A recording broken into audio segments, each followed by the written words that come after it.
जय गुरु महाराज की जय, सभी संतों की जय, सिंगाजी महाराज की जय, सात बाबा की जय।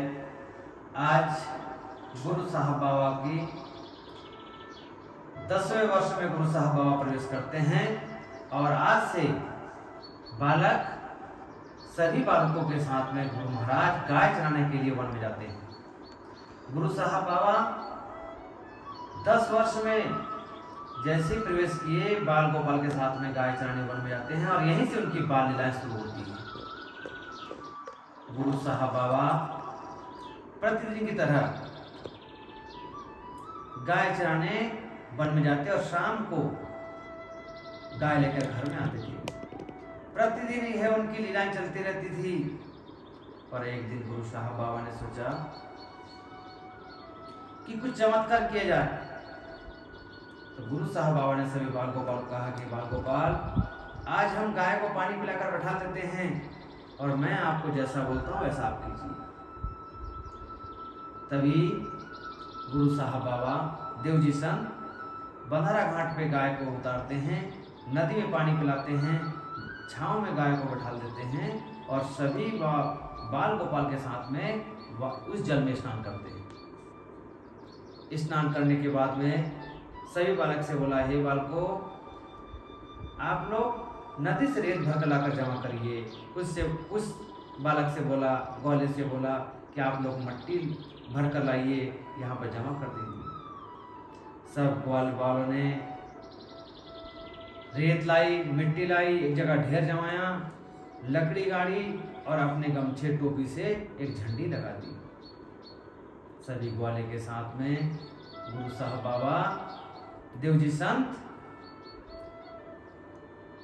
पत्थर के मजरा उठाकर भजन गाने लगे और भगवान श्री कृष्ण, भगवान श्री हरि, भगवान भोलेनाथ का सुंदर भजन करने लगे। और भजन में भी क्या बोलते हैं, रघुपति राघव राजा राम, सबको सन्मति दे भगवान। कभी गुरु साहब देवजी संत बोलते हैं ओम नमः शिवाय, ओम नमः शिवाय। कभी देवजी संत सभी ग्वाले के सामने बोलते हैं, हे श्री कृष्ण गोविंद हरे मुरारी, हे नाथी नारायण वासुदेवा। ऐसे गुरु साहब बाबा का भजन, देवजी संत का भजन चलता है सभी ग्वालों के साथ में। उसके बाद गुरु साहब बाबा सभी बालक का लेकर आरती करते हैं। आरती करते हैं, उस मिट्टी के ढेर, रेत के ढेर के ऊपर कपड़ा ढक देते हैं, आरती करते हैं और जैसे ही कपड़े को हटाते हैं तो सारा गुड़ शक्कर बन जाता है। सभी ग्वाल वाले भर भर पेट खाते हैं, सबकी आत्माएं पूर्ण हो जाती है। ये लीला चलती है।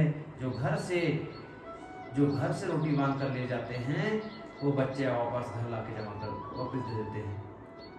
उनके पिताजी माताजी पूछते हैं, हे बालक, हे बच्चे, आप लोग घर से भोजन ले जाते हैं, इसे क्यों नहीं खाते आप लोग?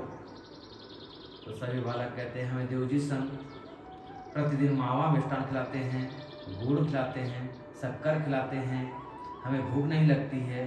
परंतु किसी को ये बात पर भरोसा नहीं हो रहा था क्योंकि देवजी संत की लीला किसी को नहीं मालूम थी। एक दिन गाँव वालों ने विचार किया, क्यों ना देवजी संत की परीक्षा ली जाए, क्यों ना सभी ग्वाले की परीक्षा ली जाए। और सभी लोग गाय पानी से ऊपर आने से पहले जाकर एक पेड़ के ऊपर जाकर चढ़ जाते हैं, बैठ जाते हैं और वहां पर भी चढ़ने के बाद ये लीला प्रतिदिन की तरह वहां पर ये लीला शुरू हो जाती है। और जब वो देखते हैं कि यहाँ पर शक्कर बन जाता है, मावा मिष्ठान बन जाता है, सभी बच्चे भर भर पेट खाते हैं, तो ये लीला देखकर सभी पेड़ से नीचे उतरते हैं और देवजी संत के पास पहुंच जाते हैं, उनके चरणों में गिर जाते हैं। धन्य है देवजी, कोई आप परमात्मा के रूप में अवतार लिए हैं, आप कोई महान हस्ती हो देवजी, आपने हमारा जीवन धन्य कर दिया है। आप जैसे महान हस्ती को बारंबार प्रणाम। आपने जिन कुल में, जिस वंश में जन्म लिया है उस कुल को तार दिया है। ऐसे देवजी संत की लीला वहाँ से बढ़ती जा रही। यह उनकी बाल लीला की पहली लीला है। ऐसे देवजी संत की जय हो। जय बोलो देव जी संत महाराज